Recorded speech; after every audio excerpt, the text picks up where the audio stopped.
All right, Tyler, rescue us here. We're gonna close as we do every Thursday with Dragonfly Jonez's Hippity-Hop segment, and we have a very special anniversary to celebrate this week. So on This Week in Hippity-Hop in 1993, the rapper then known as Snoop Doggy Dogg dropped his seminal debut, Doggystyle.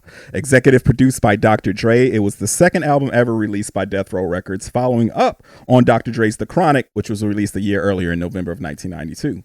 More than just a sequential continuation of The Chronic, Doggystyle was a sonic continuation of The Chronic as well. So in order to fully grasp the artistic depth of Doggystyle, we have to talk about The Chronic a little as well. So let's talk about The Chronic. All right, so I'm sure all of us are familiar with Dr. Dre's backstory. Member and lead producer of NWA. NWA was signed to Ruthless Records, a record label with Eazy-E and Jerry Heller as the figureheads.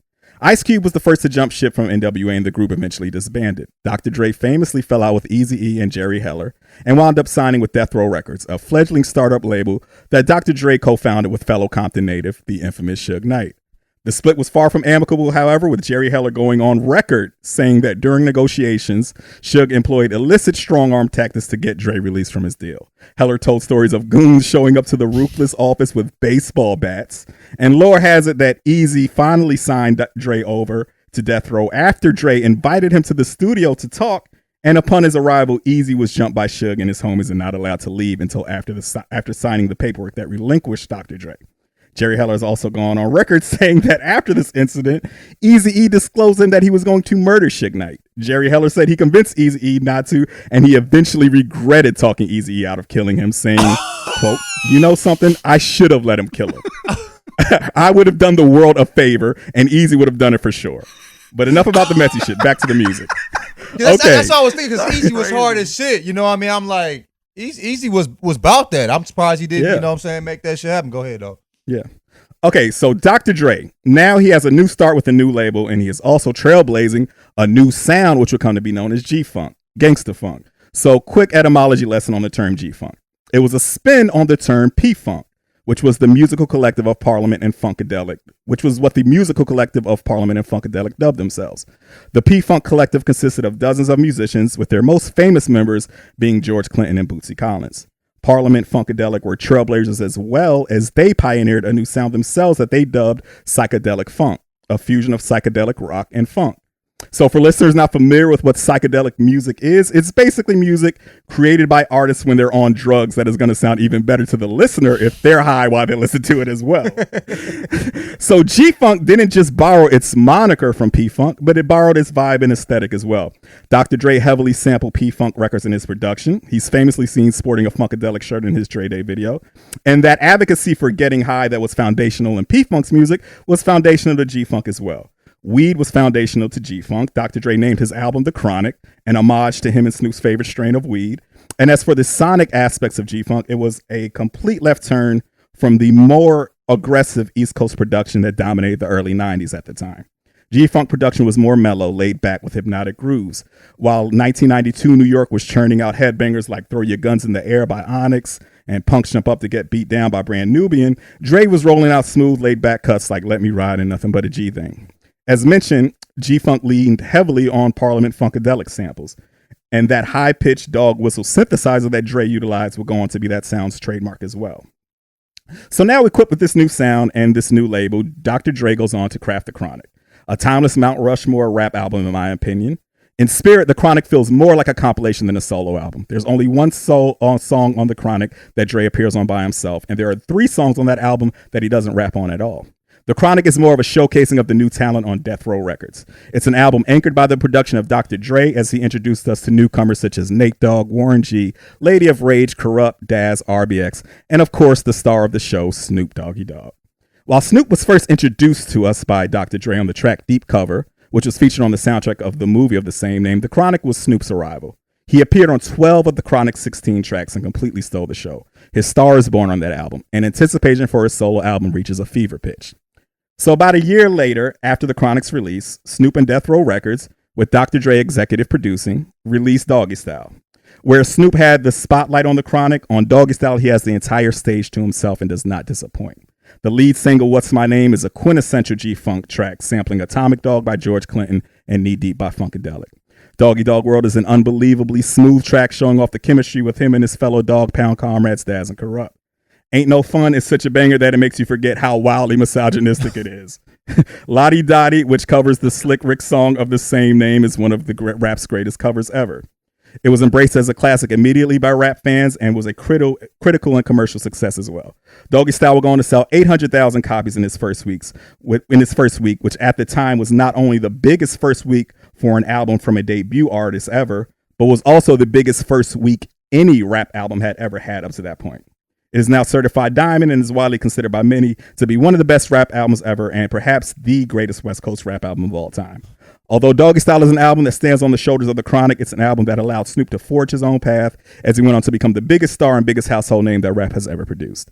If Deep Cover was Snoop's intro and the Chronic was Snoop's arrival, then Doggystyle was Snoop's coming out party. So, Mike, Long Beach mayor in the building, like, what was the scene in Long Beach when Snoop first dropped, man? Well, I was 10 when Doggystyle came out, so I missed the super great I missed the getting to be 15 when that album came out, right? But yeah, I mean, that album, I've told you guys, when we all grew up, rap was regional, everything was regional because we didn't have the internet, because we're 900 years old. And so I didn't know, like I've told y'all, like Daz Dillinger knew Snoop. So I thought Daz Dillinger was as famous as Jay-Z until I was like 20 years old. Like Corrupt. Like I thought Daz Dillinger, Corrupt, Jay-Z, Biggie, and Snoop Dogg and Dr. Like I thought those were all like equal people, right? And and what I would say, what's unique about Snoop and Doggystyle and the whole G-Funk movement is I've talked about VIP Records a few times. But VIP Records is across the street, literally across Martin Luther King Jr. Boulevard from Long Beach Poly. You could see from football practices, you could see the famous sign. And Snoop Dogg recorded, he recorded videos of his own and videos with the East Siders where he's standing on top of VIP Records. That is like the physical center of East Side Long Beach of where that music came out of. Yeah. And so that's what I remember is VIP back in the day, which is now a 7-Eleven. There's a smaller version of VIP that I took y'all to when you came out here. Mm-hmm. You could see that sign from everywhere. So it was so iconic. And what I remember was the whole front of that whole mini shopping center would be painted albums. And so I remember the Doggystyle album stayed up there.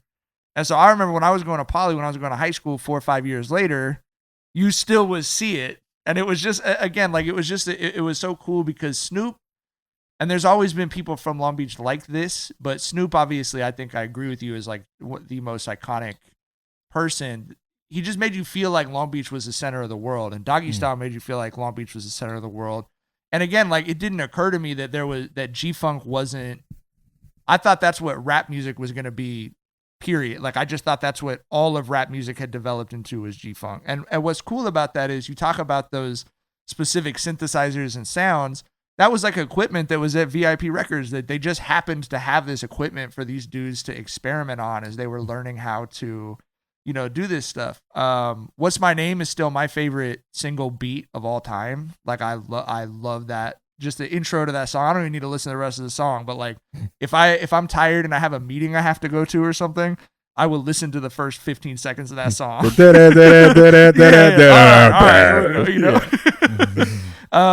no, I you summed all that up beautifully, and I didn't even know some of the history of the Eazy-E. That's hilarious. But wild. It's cool, man, because it's just so central here, and it's remained relevant, and it is one of the few things. Unlike, I mean, as great as Corrupt and Daz, all those guys are, Doggystyle still. It was cool seeing everyone going off about the 30th anniversary because it's such an important album here that it is like that one thing that we felt like was the center of the world that is still the center of the world. You know what I mean? Mm-hmm. Snoop is my favorite rapper ever. Like. I want to say he's in the GOAT discussion, but he is like my favorite rapper ever. I've never wanted to be a rapper more than I wanted to be Snoop, right? Like, I like Jay-Z, I like Big. I didn't want to be those dudes. I wanted to be Snoop, right? Like it was just like, when he first dropped with his debut, it was like he won Rookie of the Year and like MVP that year with that album, bro. It was like he became like the top guy in the rap game with his debut album. You know what I mean? And, the run that he had, like, I do think that, his follow-up album was a dud, one of the biggest, disappointments after a classic ever. But I do think that his discography is a bit solid. Like I love the shit he did with No Limit. I love RNG. RNG is probably my second favorite Snoop album behind Doggystyle, when he linked up with Pharrell, and Pharrell gave him like 10 beats for that shit. My second favorite Snoop album ever. So, besides him being like my favorite rapper ever, like I said, he's the biggest star that rap has ever produced. For sure. Like he is a household name. Everyone on the planet knows who that dude is, bro. And if you question that, I could tell you how much money that dude makes to go DJ one set in China, bro. Everyone on the planet knows who that man is. And the other thing I want to emphasize is he did it with his homies, bro. Like, how cool is that? Like, again, rap, Snoop is not, we think of him as a solo act, but he really came up with his, like, best friends. Like, how cool is that? Snoop Dogg, Warren G, Nate Dogg, like, these dudes, obviously you could name 10 other people that were sort of in his circle, but, like, I think that's so cool because it was a community that they came out of, and the community sounded like what living in Long Beach is like. It's fun, it's funny, it's easy, it's smooth, and it's musically influenced. Like what I love when I've seen Snoop Dogg live is he plays with a live band, because Snoop Dogg, Nate Dogg, those dudes learn music in church. They learn music playing instruments, playing piano, singing in church. You had to know how to go off a run off of someone else. You had to know, the piano's speeding up, I'm picking it up. It's never put the track on, I'm going to do the shit I'm doing and I'm leaving. There's always like a live element of what they're doing. And I think that's part of what's so fun about it to me. It's just like, it's what music is supposed to be. You're right, man. He's famous on a different level. And we would always joke when I was growing up, if someone who wasn't from Long Beach found out you were from Long Beach, the first question they would always ask is, do you know Snoop Dogg? Or have you met Snoop Dogg? And what was funny is we would always complain about that, about how stereotypical and dumb that was. But also, most people would have to say, yes, I have met Snoop Dogg. Snoopy in those streets. He would just pop up. He would just be at the corner store or whatever. He would just be visiting his mom, and so he would pop up. Like I went on a tour of Poly with him one time for a Poly football spring showcase when Antonio Pierce was a coach. And he was just saying hi to all his teachers. Like his middle school PE teacher came, and it was just like, and he still knew everybody. He was still like, he is, for a guy as famous as he is, he's remarkably still like down to earth and solid. Yeah, I didn't know how famous he was like until my freshman year in college. I was at the front desk and we were talking about like famous rappers, and I was saying Jay-Z is just as famous as Snoop, and so he was like, bro, no, he's not. I'm like, yes, he is. He's like, let's ask people coming into to the building, if they know who Jay-Z is, regardless of race. Let's ask everybody. That's so much more fun than checking Instagram followers. Right. But that was 2002. You know what I mean? Right. Hit the streets. Right. Do a survey. Right. Let's ask some real humans. You know what I mean? So everybody that came in, regardless of age, whatever, everybody knew who Snoop was. Maybe 3 out of 10 people knew who Jay-Z was. Like everybody knew who. I mean, this was 2002. So like. But yeah, man, like, and one thing about Tyler said about like him wanting to be Snoop. The only rapper I ever wanted to be was Tupac. You know what I mean? That's everybody around me, all my like cousins and all that thought. My female cousins like loved him, so I was like, I feel like that actually is like very representative of both of you. Like he got all the chicks, so I want Tupac. Yeah, you feel me? But that's what I was on. We need to remake 2 of America's Most Wanted, bro. Right? We need to get the boots, Let's man. run it back. You hear me? But no, but like Snoop to me is the coolest rapper that's ever existed. Point blank. So I see why he's your favorite rapper. Like he was cool. He was the coolest in the time when rap was still cool. I feel like 90s was the coolest era of rap, and he was the coolest person during that time period. So it makes sense. But yeah, man, like I didn't know how famous he was until that moment. But yeah, when that album hit, like I was in, I think, Tennessee at the time. And no matter who you were, we was all, you know what I'm saying? We all was tapped in with that. That's the first album I got and had to hide from my people. Like, you know what I'm saying? They had to tune it up outside. I'm like, yo, bro, I need this, but I've told the story about, but I can't have this. Right. Buying me that album, like you had to put it. I had to put it under, like a Offspring album. You know what I mean? I put it. I got it.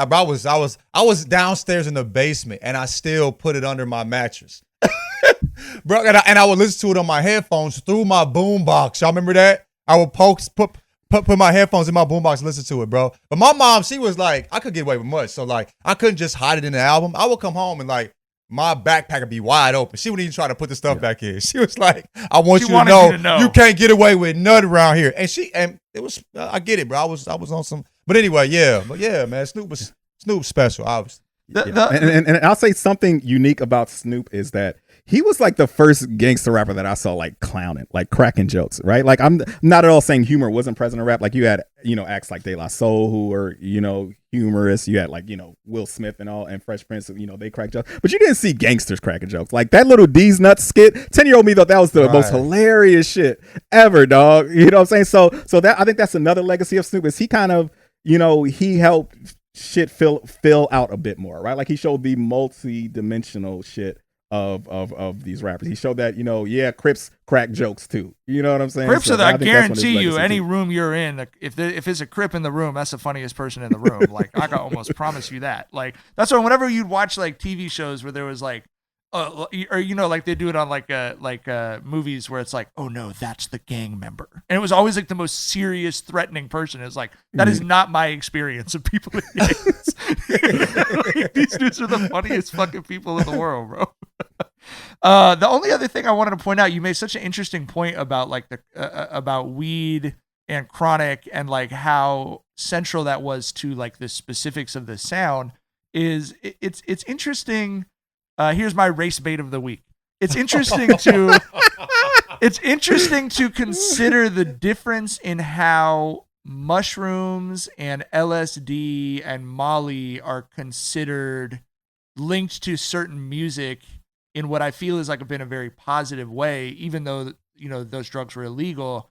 But weed, it was always like dangerous. You know what I mean? Or it was like negative that it was like linked to that music. And I, obviously a pretty big difference between Snoop Dogg and Pink Floyd racially, but but it's like that like I don't know. I hadn't really thought of that until you pointed that out. But that's very interesting, right? It's like it's known like the Beatles were experimenting with certain psychedelics when they did some of their music, and that's like cool and part of the lore, and like you know what I mean? Like I don't know, even like grandmas and grandpas might be interested in it, but it was very like. You're listening to rap music and smoking weed. It's like smoking dope. Smoking dope. Bro. Smoking that reefer. Dope is not weed, bro. You're talking about crack. Yeah, that dog food. Hell no. That dog food. Or that hard. We ain't fucking with none of that, bro. Hell no. None of that. But yeah, weed was for sure a staple of G-Funk. Like G-Funk is just it's so California. You know what I mean? Like the G-Funk sound just feels like California, man. That's why like regionalism was like the best shit to ever happen to rap, in my opinion. Like, the hating that came with that was some bullshit, but I love the distinct sounds there. Do you think G-Funk is more California than any other genre of music? I mean, to me, yes, but I'm black as fuck and I listen to mostly hip hop, you know what I mean? Growing up. So, like, is there another genre of music that be more California? There's 90s ska's up there. I feel like. What is that? But 90s ska, it hasn't lasted as long though. I do think there's like a there's like ska was popping. Oh yeah, I heard people. I hear like I'm in movies. People talk about ska and they laugh. Like I didn't know ska was like ever. What's the ska band? You knew like how big No Doubt was in the 90s. Oh, No Doubt was considered real ska? Big dish. Yeah. Anything that's got horns in it. If it's got horns in it and it's like upbeat. It's like modern polka. Okay. I just wasn't familiar with the genre. I think there's also like a style of like sort of a pop punk like beach sound. You know what I mean? That's very distinct to Southern California to me. We had a lot of punk bands get famous. Actually, the same way the rap acts from Southern California, Long Beach would get famous through Power 106. The punk and pop punk bands would get famous through K-Rock. Those are the two big radio stations here. You were a K-Rock sticker on your folder kid or a Power 106 sticker. Oh, wow. That was my big social statement was I had the K-Rock and the Power 106 sticker. Balance. Cultured man. Yeah, but I do think G-Funk is like, I think if you were to take someone from Russia and play them ska music, pop punk, like Blink-182 or something, and G-Funk, they probably identified G-Funk as Californian most easily. Someone who doesn't know the history of any of those three genres. Yeah. Because Tyler's right. It does sound like it in the same way. It does to me, but I mean, I definitely agree. But I'm just wondering, as a whole, as somebody from the area, what y'all in the same way that all of Long Beach smells like weed, and I didn't know what weed smell was until I was much older because it's just what everything smells like. Just Long Beach. All right, y'all. That's all the time we got. Thanks for listening. As always, we'll be back on Saturday with another special interview episode, and then we'll have another regular episode on Monday. Thanks for listening. Thanks for your community notes, and we'll talk to y'all soon. Bye. Bye. Bye. In the NBA, the game can change in an instant, but no matter how the action unfolds, DraftKings Sportsbook has your back. This week, new customers can score $150 instantly in bonus bets just for betting $5 on basketball. Win or lose, you get an instant dub. Download the DraftKings Sportsbook app now and use code Jenkins, Jenkins. Jenkins. New customers can get $150 instantly in bonus bets for betting just $5 on basketball. Only on DraftKings Sportsbook with code Jenkins. The crown is yours.